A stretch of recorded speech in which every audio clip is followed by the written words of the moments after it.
आज हम सुनेंगे जयशंकर प्रसाद द्वारा लिखी हुई प्रसिद्ध कहानी भिखारिन।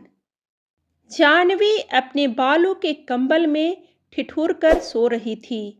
शीत कुहासा बनकर प्रत्यक्ष हो रहा था। दो चार लाल धाराएं प्राची के क्षितिज में बहना चाहती थी। धार्मिक लोग स्नान करने के लिए आने लगे थे। निर्मल की माँ स्नान कर रही थी और वह पांडे के पास बैठा हुआ बड़े कुतूहल से धर्मभीरू लोगों की स्नान क्रिया देखकर मुस्कुरा रहा था। उसकी माँ स्नान करके ऊपर आई। अपनी चादर ओढ़ते हुए स्नेह से उसने निर्मल से पूछा, क्या तू स्नान न करेगा? निर्मल ने कहा, नहीं माँ, मैं तो धूप निकलने पर घर पर ही स्नान करूँगा। पंडा जी ने हंसते हुए कहा, माता, अब के लड़के पुण्य धर्म क्या जाने। यह सब तो जब तक आप लोग हैं तभी तक है। निर्मल का मुंह लाल हो गया, फिर भी वह चुप रहा। उसकी माँ संकल्प लेकर कुछ दान करने लगी। सहसा जैसे उजाला हो गया, एक धवल दांतों की श्रेणी अपना भोलापन बिखेर गई। कुछ हमको दे दो रानी माँ। निर्मल ने देखा, एक 14 वर्ष की भिखारिन भीख मांग रही है। पंडा जी झल्लाए। बीच ही में संकल्प अधूरा छोड़कर बोल उठे, चल हट। निर्मल ने कहा, माँ, कुछ इसे भी दे दो। माता ने उधर देखा ही नहीं, परंतु निर्मल ने उस जीर्ण मलिन बसन में एक दरिद्र हृदय की हंसी को रोते हुए देखा। उस बालिका की आंखों में एक अधूरी कहानी थी। रुखी लटों में सादी उलझन थी और बरनियों की अग्रभाग में संकल्प के जल बिंदु लटक रहे थे। करुणा का दान जैसे होने ही वाला था। धर्मपरायण निर्मल की माँ स्नान करके निर्मल के साथ चली। भिखारन को अभी आशा थी, वह भी उन लोगों के साथ चली। निर्मल एक भावुक युवक था। उसने पूछा, तुम भीख क्यों मांगती हो? भिखारिन की पोटली के चावल फटे कपड़े के छिद्र से गिर रहे थे। उन्हें संभालते हुए उसने कहा, बाबूजी, पेट के लिए।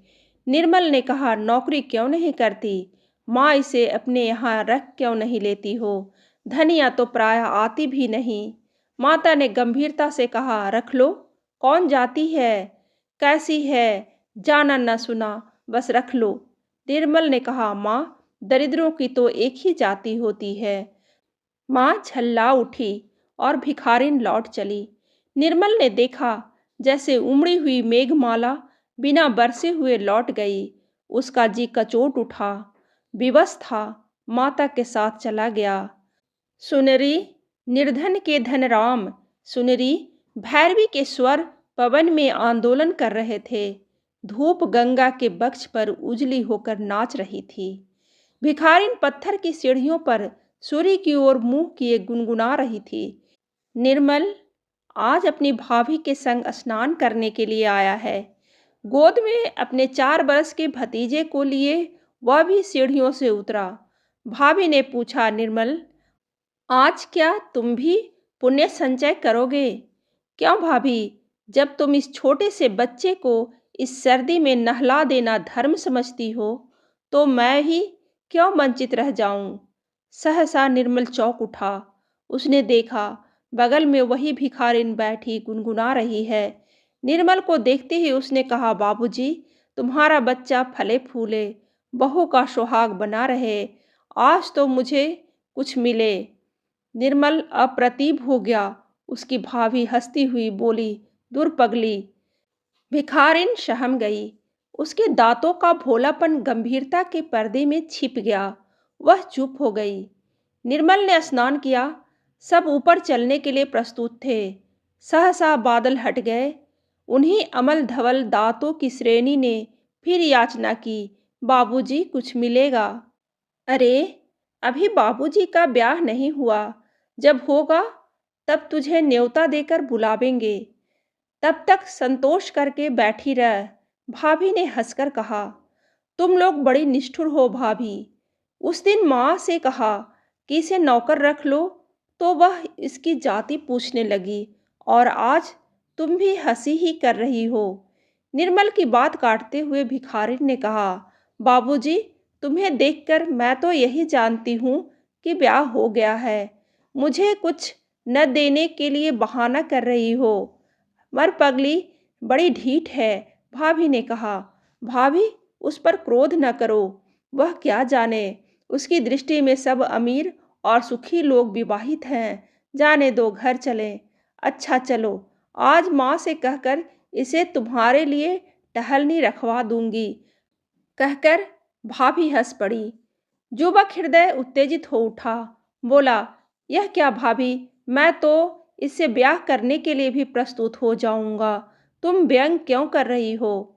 भाभी अप्रतिभ हो गई, परंतु भिखारिन अपने स्वाभाविक भोलेपन से बोली, 2 दिन मांगने पर भी तुम लोगों से 1 पैसा तो देते नहीं बना, फिर क्यों गाली देते हो बाबू? ब्याह करके निभाना तो बड़ी दूर की बात है। भिखारिन भारी मुंह किए लौट चली। बालक रामू अपनी चालाकी में लगा था। माँ की जेब से छोटी दुअन्नी अपनी छोटी उंगलियों से उसने निकाल ली और भिखारिन की ओर फेंक कर बोला, लेती जाओ ओ भिखारिन। निर्मल और भाभी को रामू की इस दया पर कुछ प्रसन्नता हुई, पर वे प्रकट न कर सके, क्योंकि भिखारिन ऊपर की सीढ़ियों पर चढ़ती हुई गुनगुनाती चली जा रही थी, सुन री निर्धन के धनराम। कहानी अच्छी लगे तो लाइक जरूर करें और ऐसी ही कहानी सुनने के लिए सब्सक्राइब बटन दबाइए।